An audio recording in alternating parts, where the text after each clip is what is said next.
I was already sitting in my own living room when they walked in. My son stopped first. His wife froze beside him, one hand still wrapped around the doorknob. For a second, no one spoke. No one moved. The late sunlight was coming through the front windows, landing across the rug I had picked out 12 years ago, the same rug she once called too old-fashioned for the neighborhood. I had my coat folded beside me, my purse on the coffee table, a cup of tea cooling near my hand. I looked up at them the way I used to look up when my son came home from school late and thought maybe I hadn't noticed. He was the first to find his voice. Mom. Just that. One word. Thin and unsteady. His wife didn't say my name. She just stared. 3 days earlier, she had smiled while she watched me disappear. Now she looked like she had seen something come back wrong. I didn't stand. I didn't raise my voice. I just said, "You changed the locks too fast." My son glanced at her. That was the first thing I noticed. Not anger. Not concern. Reflex. He looked at her before he looked at me. That told me almost everything I needed to know. She stepped forward first. Not much. Just enough to recover some version of herself. "How did you get in here?" she asked. I took a sip of tea. It had gone lukewarm. The same way I got in the first time I said. She didn't like that answer. Of course she didn't. Because it suggested there were things in this house she still didn't understand. My son shut the door behind them. Carefully. That hurt more than it should have. He had always closed doors gently. Even as a boy. Even angry, he had been careful with other people's walls. He stood near the entryway, still holding his keys. His wife came farther into the room. I could smell her perfume before she spoke again. Sharp, floral, expensive. It had been on the wine glass, too. "Mom," my son said, "finally we thought you were at your sister's." I looked at him. "You thought a lot of things." No one answered that. The silence sat down with us. 3 people in one room. And all the truth standing just outside it. Then I rewound. Because that moment only made sense if you knew what came before. The dinner. The drink. The darkness. The part where they thought I was old enough to remove but not sharp enough to notice. It had started with a phone call on a Thursday afternoon. My son had sounded unusually warm. Not fake. Not exactly. Just deliberate. "Mom," he said, "why don't you come over tomorrow night, just us? Dinner." I was standing in the laundry room when he called folding towels. I had no real reason to fold that carefully. My husband had been gone 6 years by then. My daughter lived in Arizona. My son lived 20 minutes away and still managed to act like distance was weather. "Dinner?" I asked. "Yeah." A pause. Then he added, "Megan wants to make it nice." Megan. His wife. The kind of woman who always made eye contact 1 second too long, like she was practicing sincerity in real time. I looked out through the small laundry room window. The neighbor's dog was asleep in a patch of sunlight. Everything looked harmless. "All right," I said. "Good," he replied too quickly. "Come around 6. He hung up before I could ask anything else. That should have told me something. But mothers are trained to mistake access for love. Even late in life, especially late in life, I spent too long deciding what to wear. Not because it was dinner. Because it was my son. There's a difference. You don't dress for the meal. You dress for the possibility that maybe this time something will feel easy again. I chose a soft blue sweater. The one he once bought me at Christmas when he still noticed color. Pearl earrings. No lipstick. I told myself not to make meaning out of effort. Then made meaning out of it anyway. Their house sat at the end of a cul-de-sac in a new development where every porch light looked selected by committee. Megan opened the door before I knocked twice. She smiled. Wide but not deep. "Look at you," she said. "You look nice." I kissed my son on the cheek when he came into the hallway. He let me. But there was something stiff in him. Not rejection. Preparation. The house smelled like roasted chicken and lemon cleaner. Nothing out of place. Nothing warm either. The dining table was set for 3. Candles. Cloth napkins. My favorite wine glass from the old house. That stopped me. I had given them those glasses after my son married. Megan must have remembered I liked that shape. Or maybe she had gone looking. "Sit," she said, "I'll pour." I sat.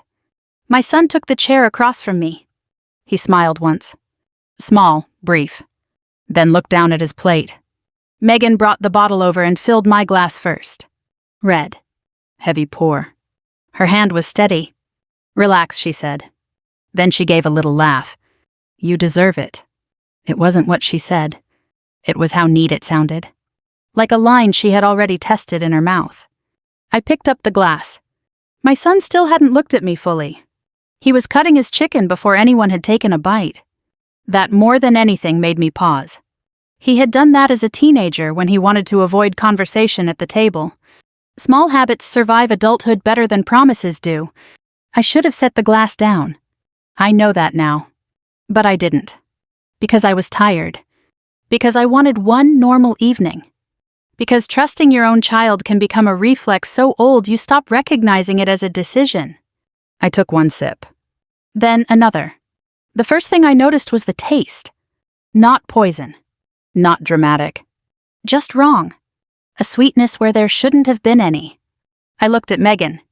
She was smiling at me over the candlelight. My son still wasn't meeting my eyes. What is this? I asked. Megan tilted her head. Wine, she said. Then the room shifted. Not spinning. Softening. Edges first. The candle flame smearing sideways. My fork slipping against the plate. My fingers no longer fully attached to themselves. I heard my son say my name. Once. Quietly. Like he was sorry already, but not enough to stop. The last thing I saw clearly was Megan reaching for my purse before I lost the room entirely. When I woke up, it was morning. Or maybe afternoon. The light coming through the blinds was too high and too white. I was on a bed I didn't recognize at first. Spare room. Cheap blanket. No artwork. No smell of me anywhere. I sat up too fast. My head punished me for it. My purse was gone. My phone was gone. My keys. Gone. I checked the nightstand. Empty. The dresser. Empty. I went to the bedroom door. Locked. Not from inside. I stood there with my hand still on the knob, feeling the exact shape of what had happened settle into place. Not panic. Not yet. Something colder. Something slower. The kind of understanding that arrives in pieces because the whole thing would be too humiliating all at once. They had moved me. They had taken my things. And somewhere in that neat little house 20 minutes away, my son had agreed to let his mother wake up like an inconvenience. I rested my forehead against the door. Closed my eyes. Then I heard footsteps in the hall. 2 sets. One lighter. One familiar. And in that moment before a word was spoken, I understood something I had spent years refusing to see. This hadn't begun with the dinner. The dinner had only revealed it. The door opened just enough for a voice to come through. Not my son's. Hers. You're awake. I stepped back from the door without answering. The room still didn't feel like mine. Nothing in it carried my history. No photographs. No worn edges. No proof I had ever belonged anywhere. The door opened wider. Megan stood there with a glass of water. She didn't come all the way in. She never did anything fully when it involved me. Drink, she said, holding it out. I took it. Not because I trusted her. Because I needed my head clear. The water tasted clean. Too clean. I swallowed anyway. My son stood a few steps behind her. He looked tired. Not guilty. Just tired. Like this had been an inconvenience. Like I had been. Mom, he said. I didn't answer. I was watching him. The way he held his shoulders. The way he avoided the center of the room. He used to stand differently when he was a boy. Open. Direct. Now everything about him angled away. We just needed a little space, Megan said. There it was. Language. Carefully chosen. Soft enough to sound reasonable. Vague enough to hide intent. I set the empty glass on the dresser. From what I asked. She smiled. That same careful smile. From complications. I almost laughed. Almost. Instead I said, You drugged me. She didn't flinch. That's a strong word. My son looked at the floor. I didn't take my eyes off him. You drugged me, I repeated. This time slower. More precise. He shifted his weight. Megan just wanted to avoid a scene, he said. Avoid a scene. I let that sit. That's what you call it, I asked. He finally looked at me.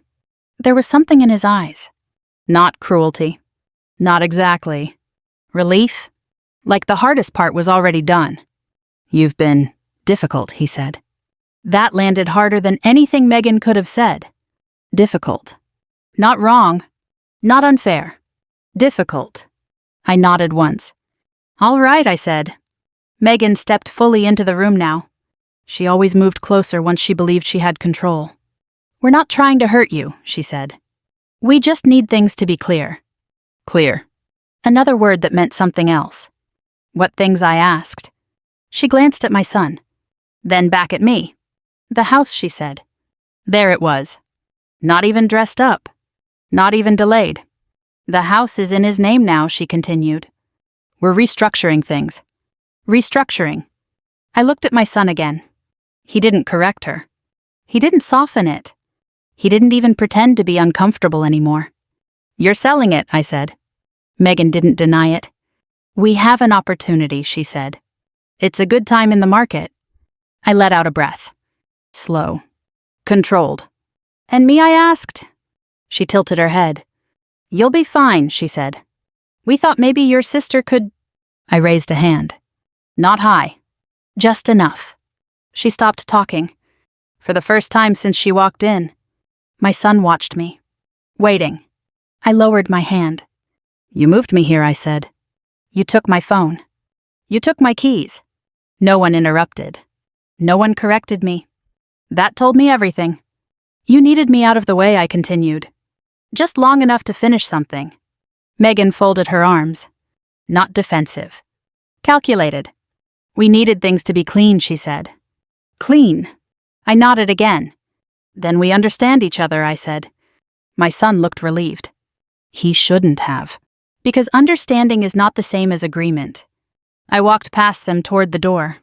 They didn't stop me. That surprised me. For a second. Then I realized why. They didn't think I could do anything. Not without my phone. Not without my keys. Not without access. They had removed me from the system. And in their world, if you don't exist in the system, you don't exist at all. The hallway outside was narrow. Neutral walls. No pictures. No memory. I walked straight to the front door. Unlocked. Of course it was. Control doesn't always require locks. Sometimes it just requires assumptions. I stepped outside. The air hit my face like a reset. Cool. Real. Unmanaged. I didn't look back. Not at first. Then I did. Just once. My son was standing in the doorway now. Megan just behind him. She didn't step forward. He didn't call out. I studied his face, trying to find something.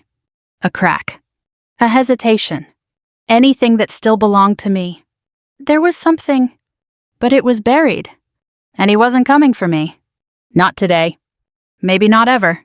I turned and walked to the end of the driveway. No purse. No phone. No keys. But I wasn't empty. That was their mistake. They had taken access. Not awareness.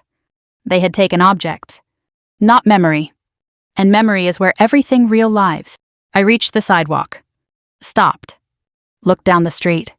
Identical houses. Identical lawns. Identical lives that looked stable from a distance. Then I started walking. Not fast. Not slow. Just forward. I didn't know exactly where I was going.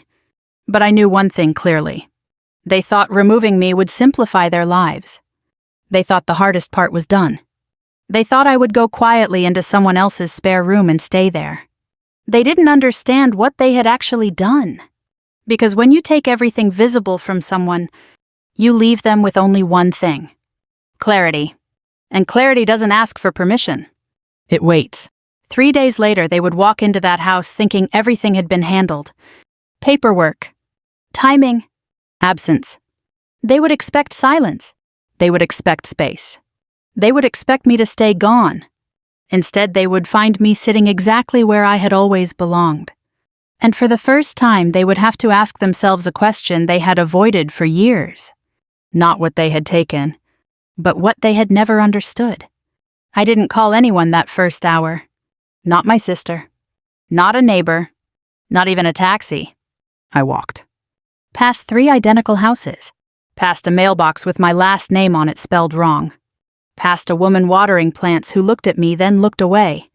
I kept going until the street curved and the houses changed. Older. Less careful. More honest. I stopped under a tree and let my breathing settle. Then I did the first thing they assumed I couldn't do. I thought. Not about revenge. Not yet. About sequence. About timing. About what they needed me not to interrupt. People don't remove someone like that unless there's a window. A narrow one. I pictured their dining table. The wine. Her hand steady. His silence. That wasn't panic. That was planning. Which meant something was scheduled. Something that required me to be absent. I checked my pockets out of habit. Empty. Of course. Then I did the second thing they assumed I wouldn't do. I remembered. My son had mentioned a showing. Casual. Offhand. 2 weeks earlier. He'd said it like weather. Market's crazy right now. I hadn't answered. But I had heard it. Memory isn't loud. It's precise. I turned back toward the main road. There was a gas station at the corner. I went inside. The clerk didn't look up until I spoke. Can I use your phone? He hesitated. Not unkind. Just cautious. I met his eyes. Held them. I'll stay right here. He slid the phone across the counter.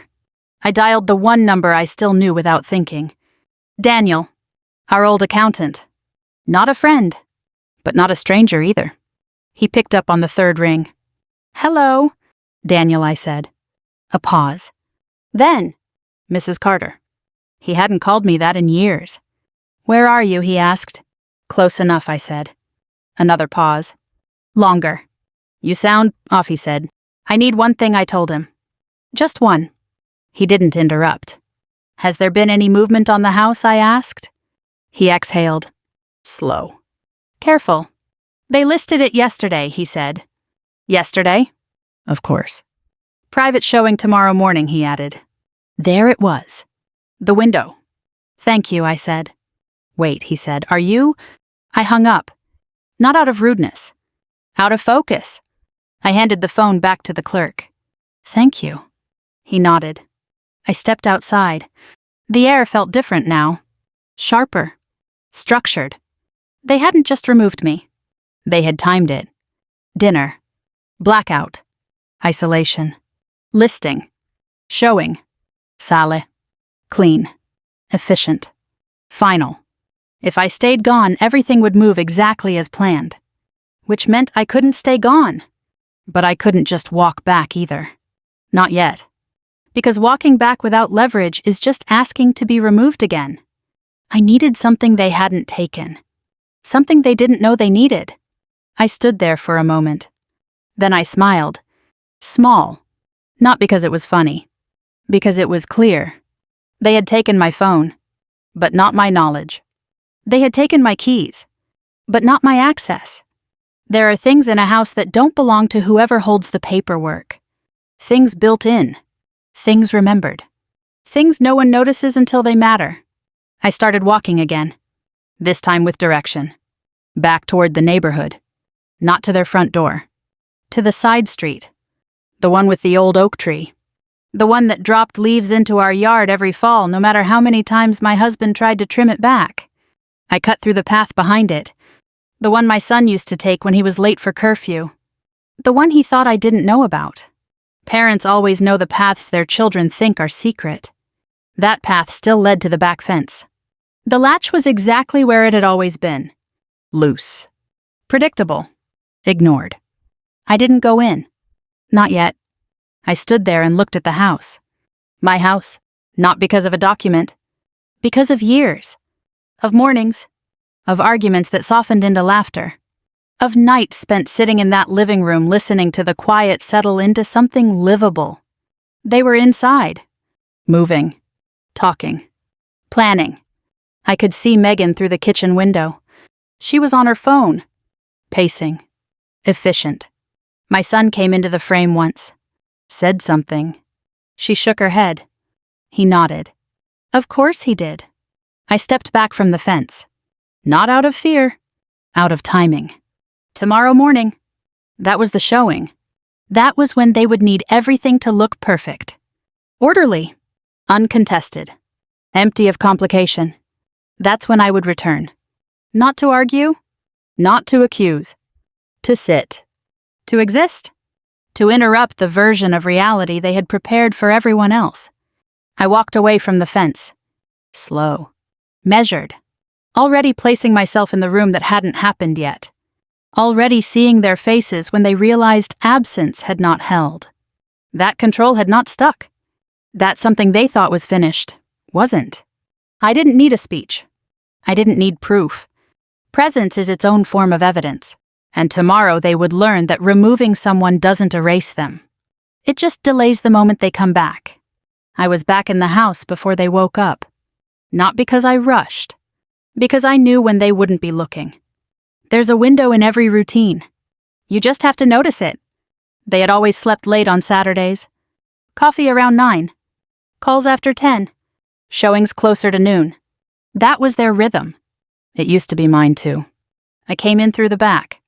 The fence latch gave way the same way it always had. A small familiar click.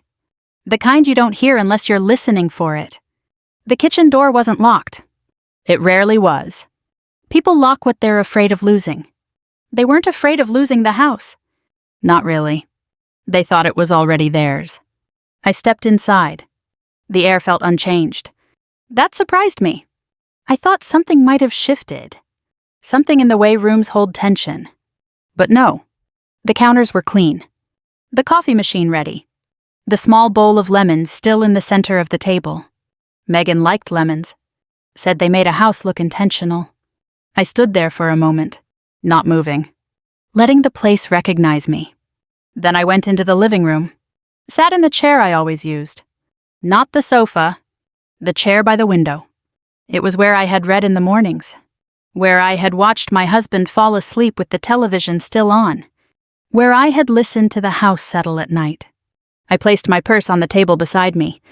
It wasn't the same one, but it didn't matter. Objects are interchangeable. Position is not. I folded my hands. Waited. Upstairs I heard movement. Soft at first. Then clearer. Drawers opening. Footsteps crossing the hallway. A door closing. Water running. They didn't know yet.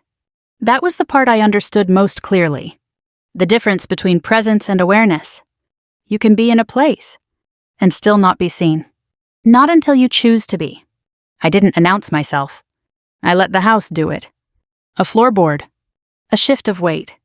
The kind of sound that doesn't belong to memory. Megan came down first. She always did. She moved quickly. Efficient even in the morning. Halfway down the stairs, she stopped. Her hand tightened on the railing.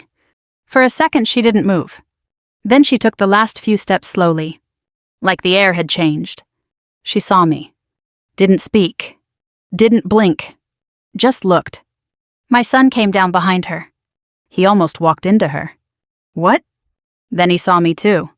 And the word died where it started. I didn't stand. I didn't smile. I just said, "You should unlock the front door." My voice sounded exactly like it always had. That was the point. Megan found her voice first. "How did you—" I raised a hand. Not high. Just enough. She stopped. Again. "You have a showing today," I said. "People will expect to come in." My son looked at the door. Then back at me.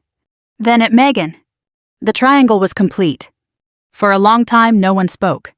Then he said, "We can explain." I didn't answer. He took a step closer. Slow. Careful.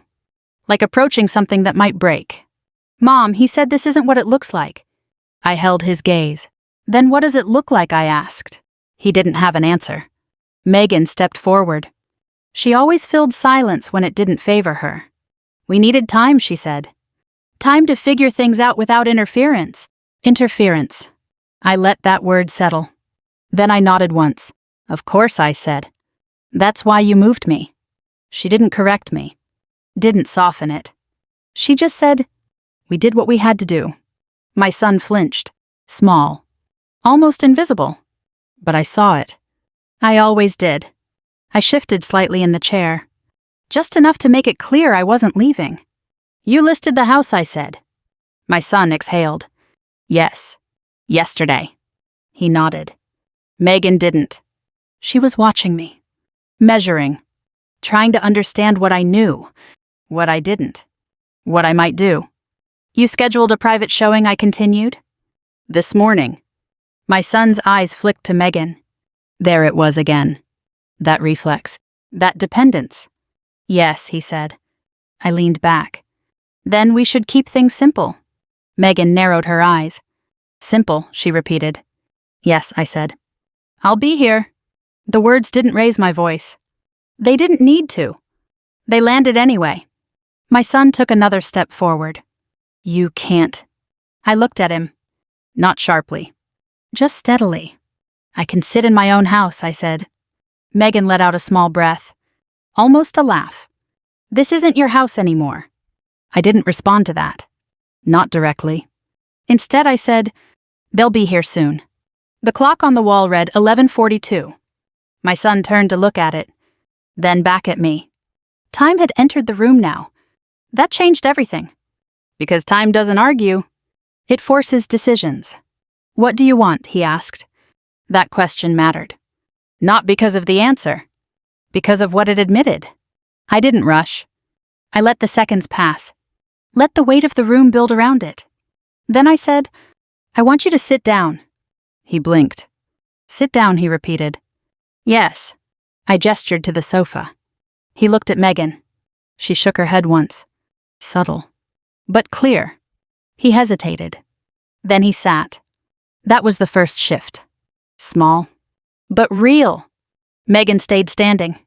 Of course she did. I'm not here to stop anything I said. I'm here to make sure it happens honestly. She crossed her arms. What does that mean? She asked. It means I said you don't get to sell a story that doesn't include me. My son looked down. At his hands. At the space between them. The front doorbell rang. Once. Clean. Decisive. No one moved. Not right away. Then Megan turned. Walked toward the door. She opened it. A couple stood there. Mid-50s. Careful smiles. Hopeful eyes. Hi, the woman said. We're here for the showing. Megan nodded. Stepped aside. Of course, she said. Come in. They walked into the house. Looked around. Noticed the light. The layout. The quiet. Then they noticed me. Sitting. Not staged. Not explained. Just there. The man glanced at Megan. Then at my son. Then back at me. Is everything okay? He asked. No one answered. Not immediately. I set my teacup down. Folded my hands. And for the first time since I had walked back into that house, I spoke not to them, but into the version of the truth they had been preparing. Yes, I said. Everything is exactly as it is. The couple didn't leave. That surprised Megan. I could see it in the way her shoulders tightened, then relaxed too quickly. She shifted into a brighter tone. Please come in, she said. Let me show you around. The woman nodded, but her eyes stayed on me a moment longer. People notice what doesn't fit. A staged house is easy to read. An unstaged truth isn't. They followed Megan into the kitchen. My son stood where I had asked him to sit. Hands together. Elbows on his knees. He looked smaller there. Not physically. In presence. I let the silence stretch between us. He didn't fill it. That was new. Mom, he said finally low enough that it wouldn't carry. I didn't think it would go like this. I didn't answer. He tried again. We weren't trying to. He stopped himself. Words are dangerous when you don't know which ones are true. What were you trying to do? I asked. He rubbed his hands together. Looked at the floor. Then at me. Then away again. We needed to move fast, he said. There was an offer, a good one. I nodded once. I heard. His eyes lifted. You did. Daniel called me back, I said. I didn't pick up. That landed. He sat back a little. Not relaxed. Just adjusted. Megan's voice carried faintly from the kitchen. She was pointing out the countertops. The light. The upgrades. She was selling the version of the house that didn't include me. Why didn't you just talk to me? I asked. He exhaled. Long. Because that question has no clean answer. Because you would have said no, he said. There it was. Not anger. Not blame. Assumption. I held his gaze. Would I asked. He didn't answer. That told me he had never actually tried. He stood then, restless, paced once toward the window. Back again. I didn't think you'd understand, he said. I watched him. The same boy who used to explain everything to me in too much detail. Now choosing silence over risk. That's not the same as not understanding, I said. He stopped. Looked at me. There was something like recognition there. Brief. Then it faded. Megan came back into the living room with the couple. Her smile was still in place, but thinner now. Controlled. This is the main living area, she said, gesturing. The couple nodded. The man looked at me again. Do you live here? He asked. Simple question. No accusation. Just clarity. Megan answered too quickly. I spoke over her. Yes, I said. I didn't raise my voice. I didn't need to. The word settled in the room. Not as a claim. As a fact. The woman glanced at my son. Then back at Megan. I'm sorry, she said carefully. We were told the house would be vacant. Megan's smile held. Barely. It will be, she said. Soon. Unspoken. Hanging. I leaned back in my chair. Calm. Present. Nothing has changed, I said. The man shifted his weight. Looked at the hallway. Then at the front door. He was recalculating. People do that when they realize they're being sold something incomplete. We don't want to step into anything complicated, he said. Megan moved closer to them. It's not complicated, she said. It's just a timing issue. Timing. Again. Always timing. I watched my son. He hadn't moved. He hadn't spoken. But something in him had. A small shift. Not visible to them. Visible to me. The woman looked at me again. Are you okay? She asked. It wasn't a buyer's question. It was a human one. I met her eyes. I am, I said. And for the first time it was completely true. Because I wasn't trying to stay. I wasn't trying to win. I was just refusing to disappear. The man nodded slowly. Maybe we should come back another time, he said. Megan opened her mouth. Closed it. Opened it again. But there was nothing she could say that wouldn't make things worse. Because the problem wasn't the house. It was the truth standing in it. The couple moved toward the door. My son stood up as they passed. Polite. Automatic. He walked them out. Megan followed. Her heels sharper on the floor now. Less controlled. The front door closed. Quiet. Final. The house exhaled. We were alone again. My son stayed near the door. His back to it. Megan turned to face me. Her smile was gone. Completely. What do you want? She asked. Not the same way he had. Not uncertain. Strategic. I looked at her. Really looked? At the effort it took her to hold everything together. At the calculation behind every word. At the fear starting to show through it. I already told you, I said. I want this to happen honestly. She let out a short laugh. There is no honest way to do this, she said. There is only done or not done. I considered that. Then I nodded. You're right, I said. She blinked, not expecting agreement. Then let's be clear, I continued. You can sell the house. My son looked up. Sharp. Hopeful. But not like this. Megan stepped closer. And what does that mean, she asked. It means I said you don't get to pretend I don't exist. Silence. Again. But different now. Denser. My son moved away from the door. Came closer. Not all the way. But closer. Mom, he said. Soft.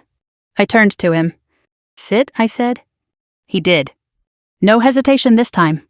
That mattered. More than anything Megan had said. She noticed it too. Of course she did. Control shifts are quiet.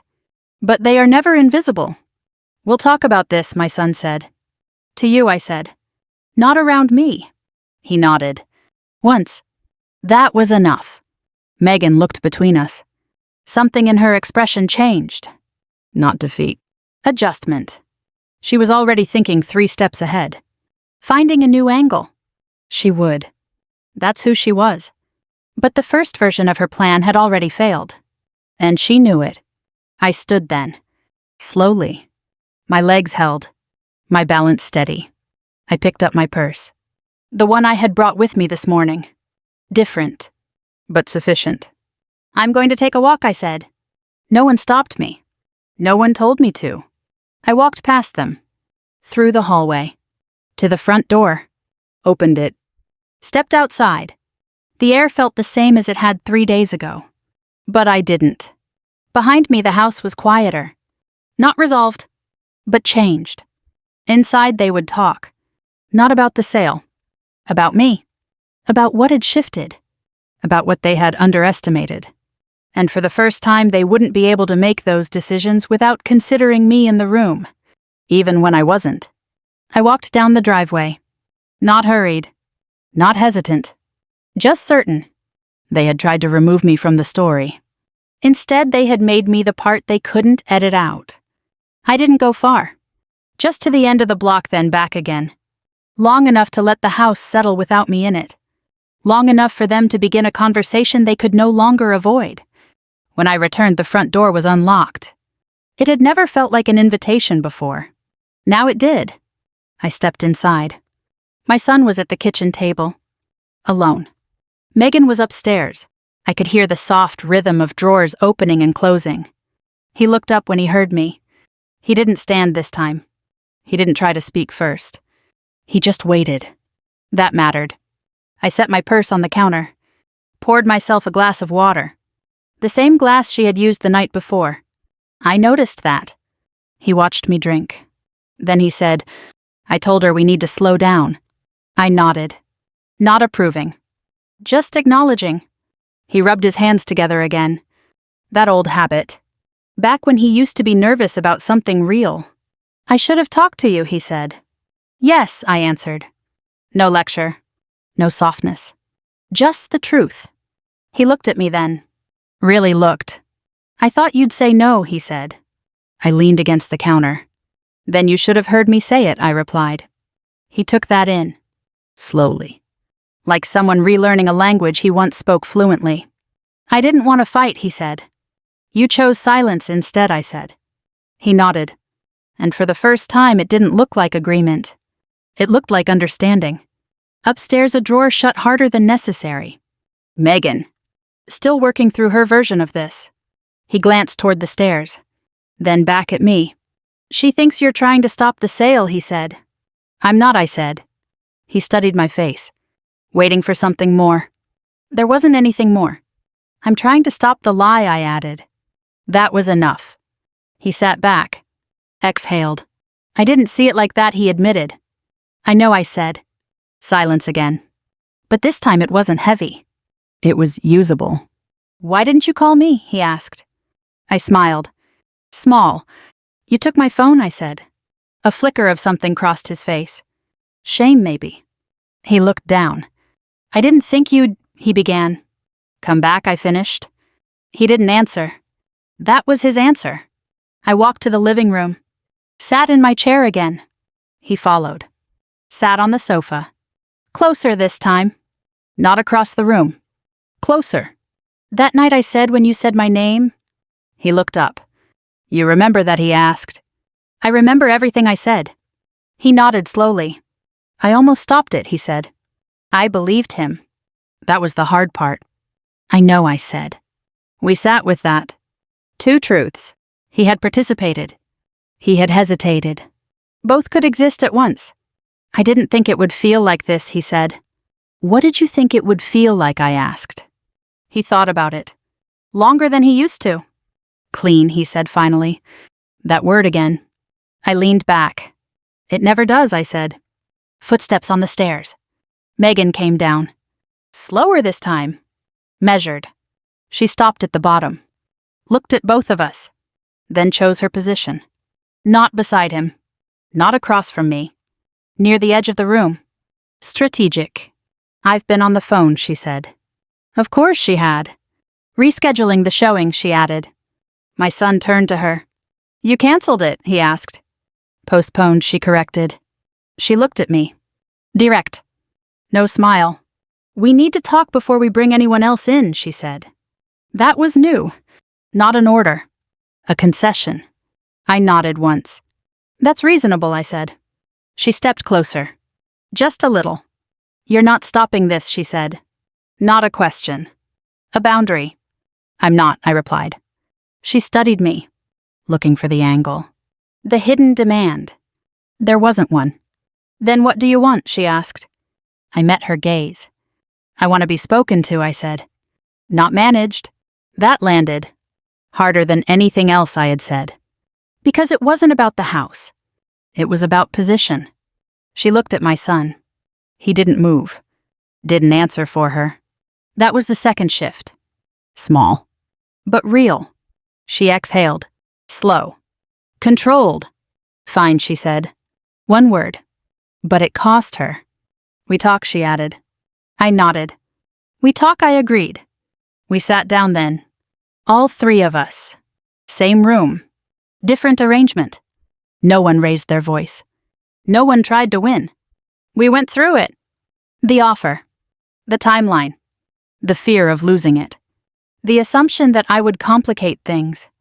The decision to remove me instead of risk that. I listened. More than I spoke. When I did speak, it was simple. Clear. Specific. I told them what I had felt. Not as accusation. As fact. I told them what it meant to wake up alone. Without access. Without voice. Without choice. Megan didn't interrupt. She didn't agree either. But she heard it. That was enough. My son spoke less than usual. But when he did, he didn't look away. That mattered more than volume. At some point, the light shifted in the room. Afternoon moving toward evening. Time passing without pressure. The conversation slowed. Not because we ran out of things to say. Because we reached the point where saying more wouldn't change what had already been understood. Megan stood first. I need to make a few calls, she said. She looked at me. Not hostile. Not warm. Different. Then she went upstairs. My son stayed. He looked tired. But clearer. We can still sell, he said. Yes, I answered. But not like before. He nodded. We'll do it together, he said. I considered that. Not the words. The tone. Then I nodded. That would be new, I said. He almost smiled. Almost. We sat there a little longer. Not talking. Not needing to. Then I stood. Picked up my coat. He looked at me. You're leaving, he asked. For now, I said. He stood too. Walked me to the door. He didn't rush. He didn't avoid. At the threshold, he paused. Mom, he said. I turned. He met my eyes. I'm sorry. It wasn't perfect. It wasn't complete. But it was real. I nodded. I know, I said. And for the first time in a long while, that was enough. I didn't go back to the house that night. Not because I couldn't. Because I didn't need to. There's a difference between returning and reclaiming. I had already done the second. The first could wait. I stayed at my sister's for a few days. She asked questions at first. Then she stopped. People who love you learn when silence is more respectful than curiosity. We had coffee in the mornings. Watched the news without really listening. Let normal life fill the space where tension had been. It felt steady. Not exciting. Not dramatic. But steady is something you only learn to value after it's been taken from you. My son called the next afternoon. Not a text. A call. That mattered. Mom, he said.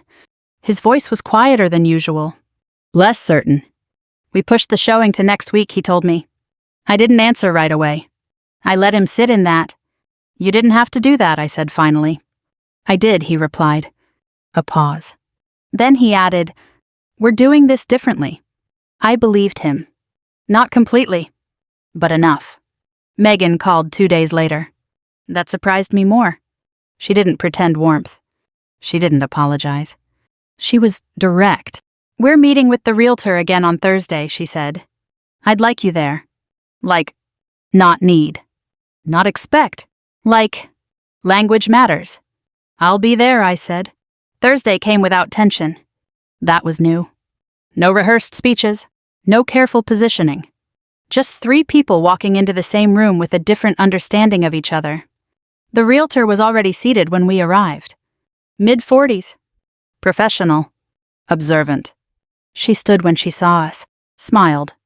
But her eyes moved quickly between us, taking in the dynamic, reading what wasn't being said. Good to see you all again, she said.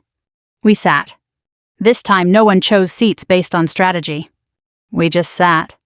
I noticed that. Small things tell you how much has shifted. We went over the listing again. The pricing. The timeline. The interest. All the same facts. Different tone. When questions came up, my son looked at me before answering. Not always. But enough. Megan didn't interrupt. She added. Adjusted. Contributed. But she didn't override. That mattered too. At one point, the realtor asked, "Will all owners be present at closing?" There it was. The word. Owners. My son glanced at me. I met his eyes. Held them. Yes, he said. We will. No hesitation. No explanation. Just truth. The meeting ended without tension. We stood. Shook hands. Walked out together. Outside, the air felt lighter. Not because everything was fixed. Because everything was acknowledged. We stood by the cars for a moment. No one in a hurry to leave. Megan spoke first. I didn't think it would go like that, she said. I looked at her. Neither did I replied. She nodded. Once. I was trying to protect what we built, she said. I considered that. You tried to control it, I said. She didn't argue. That too, she admitted. That was the closest thing to honesty she had offered. And it was enough. My son looked between us. Relieved. But not detached. Present. Finally. We'll get through this, he said. Not confident. Not certain. But willing. I believed that more than anything else he had said. Because willingness is where everything real begins. We parted without ceremony. No long goodbyes. No forced closeness. Just a quiet understanding that things had changed. And that they would keep changing. On the drive back, I didn't turn on the radio. I let the silence stay. It didn't feel empty anymore. It felt earned. A few weeks later, the house sold. Not at the first offer, but at a better one. We signed the papers together. No surprises. No missing pieces. No one removed. Afterward, we stood outside the office. Same 3 people. Different arrangement. My son hugged me. Carefully. Like he wasn't sure how much was allowed. I hugged him back. Not tightly. But fully. Megan shook my hand. Then after a second stepped forward and hugged me too. Brief. Controlled. But real. We didn't talk about the dinner. Not that day. Some things don't need to be revisited to be understood. They just need to be recognized. Time did the rest. Not perfectly, but steadily. We learned new ways of speaking, new ways of pausing, new ways of noticing when something was about to go wrong before it did. Respect came back slowly. Not because I demanded it, because I stopped accepting anything less, and that changed everything. If there's one thing I would say to you, it's this. Don't wait until you're removed to understand your place. And don't confuse being needed with being respected. They are not the same. And only one of them lasts. If you've ever been made to feel invisible in your own life, remember this. You don't have to shout to be seen. Sometimes you just have to stay. And refuse to disappear.